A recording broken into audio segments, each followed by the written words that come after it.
Hi, I'm Hunter, and welcome to Hard Things Made Easy. Today's focus is on mortgage servicing compliance. We're so grateful that you've joined us today to talk about regulatory items that are going into effect that we think that you, as a servicer, should be aware of. The best news about today is that this might be our shortest update yet, which is great. And joining me again on this call, I have with me Taylor Hildenbrand. He's our servicing compliance leader here at Bridge and head of all things industry relations. And we have Tracy T.Y. Yates, who is our expert in all things mortgage servicing and our fearless leader here at Bridge as CEO. So Taylor, why don't you kick us off on today's call and let us know of a couple updates that you have. Sure. Well, two quick updates from my side to mention, both of them coming out of FHA, and really both of these changes kind of stem, at least in part, from a previous HUD OIG audit recommendations. The OIG is basically HUD's internal audit function, so shout out to internal audit. But FHA actually just rolled out a few weeks ago their long-awaited self-service payoff request, more or less website for partial claims. So if you have a borrower with a partial claim, it's not just the servicer who has to request that. There's no more emails and clunky back and forth with NOVAT or ISN, the vendor. It's just a streamlined web portal where you can get it in real time and obtain that payoff information that you need. So you can actually check it out. It's a publicly available deal. It's sip.hudnsc.org.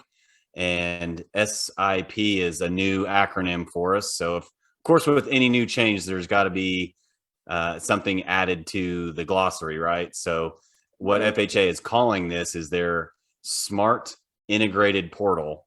So SIP. SMART is actually its own acronym.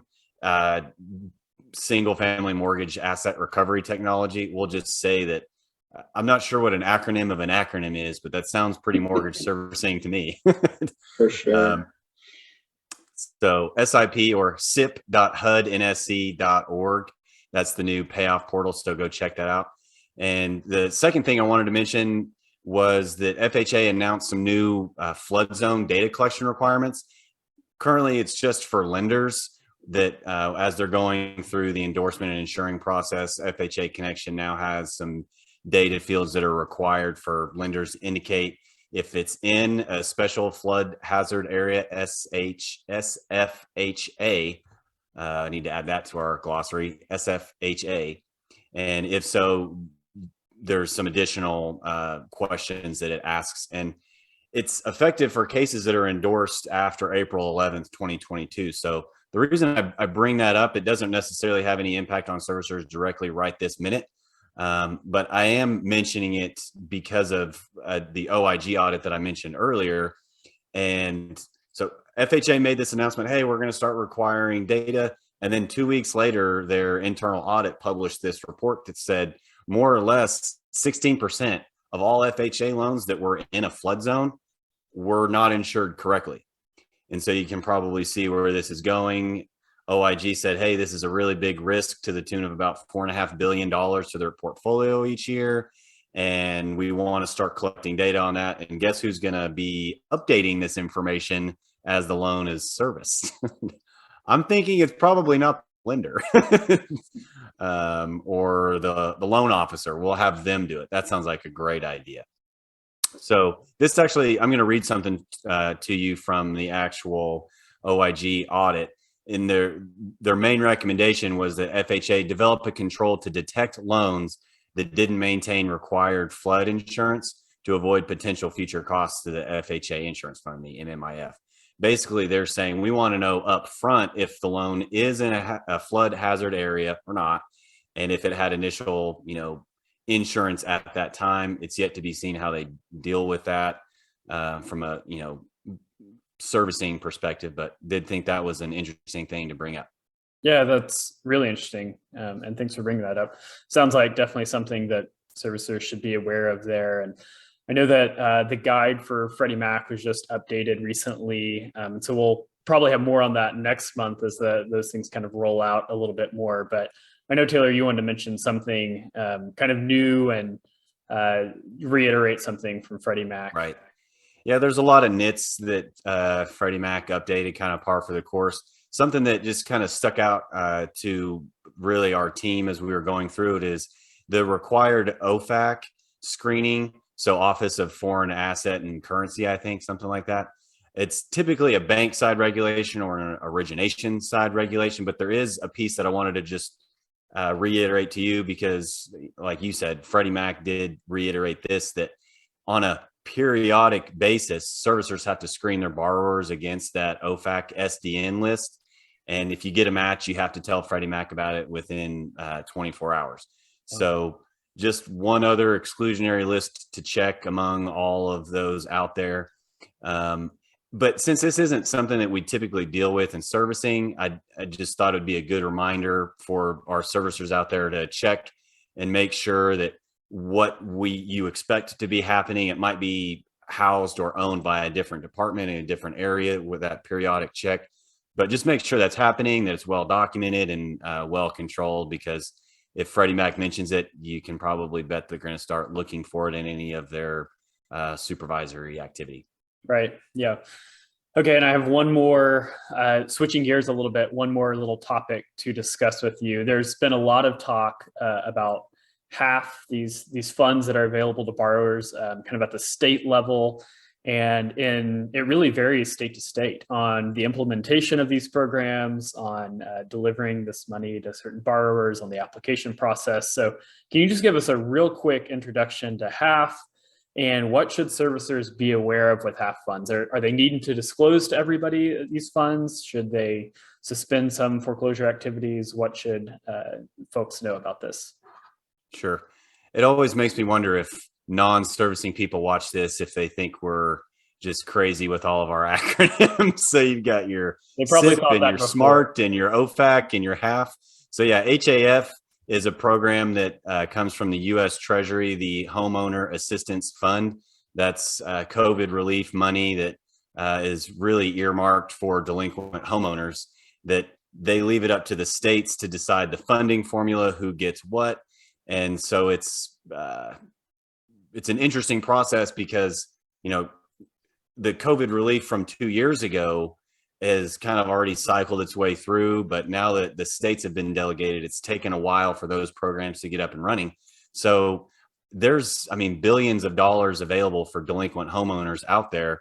And so what Freddie and Fannie recently did is they announced that if a servicer mentions that they're requesting HAF, or HAF as we like to call it, the servicer has to suspend foreclosure actions for 60 days or 2 months. So that's a pretty big deal. If the homeowner is aware and if they're having that requested, then you can't keep going with foreclosure. So that's a big deal. And, you know, I think we've talked about this previously, but servicers should also be aware that, you know, FHA and the CFPB require that you inform the borrower of utilizing any method of communication, that they're aware of those options. And so I'm curious to hear what our clients and other servicers in the industry are experiencing with regard to HAF participation and engagement. And there's actually a really helpful tool out there for servicers to use to see the status of all the states. I think we're about 2/3 or 3/4 of them are now having programs that are online. They accept applications, and everybody's slightly different, but I would definitely encourage you guys to check out. There's another acronym I can't remember of where this is, the National Association of Homeowner Assistance Funds or something like NCHA. So I think we'll either put a link to that in the show notes, if you will, but it's definitely on our LinkedIn page. So go check that out as well. Yeah, we'll put that up. And yeah, I think it is the NHFA. And they have a really cool interactive map on there that shows all the states in different colors and things like that. So yeah, thanks for those updates. And so Tracy, kind of want to move over to you now and get some information of something that you're going to be talking about. Recently, as in like mid-April, there was a report that came out that was from the foreclosure prevention space, and just wanted to kind of get your thoughts on this report. It's actually from the Federal Housing Finance Agency, And this is from data that was collected up through January of 2022. So what can you tell us about some trends and stats that we're seeing among borrowers? Yeah, sure, Hunter. This FHFA report kind of gives us a broad overview of borrower activity in the foreclosure prevention space, which is always important to us from a servicing perspective. And this is really, like you said, January 2022 data. So I'll kind of read you some of the information that's in that report, save you the effort of flipping over there. But there were 8,934 permanent loan mods in January.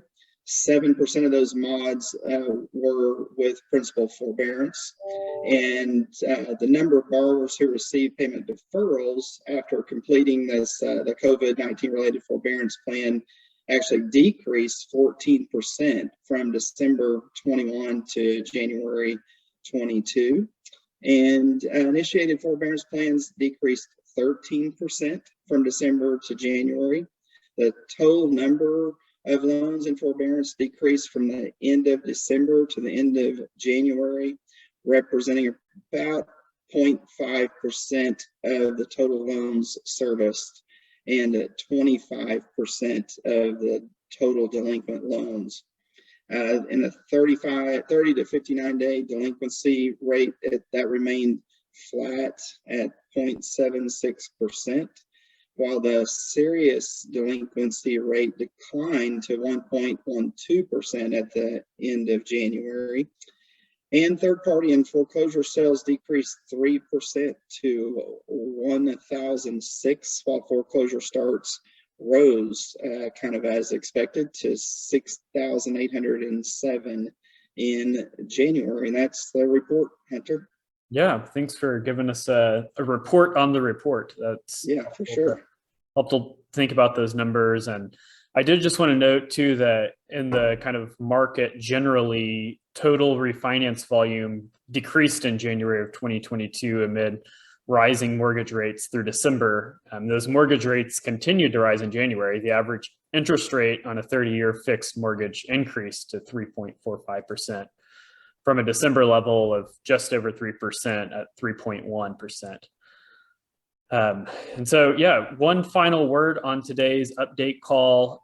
There are new FHA handbook 4000.1 changes that are going into effect early May. I believe it's May 9th. And so we'll discuss those some next month, as well as new updates to the guide for Freddie Mac, like I mentioned earlier.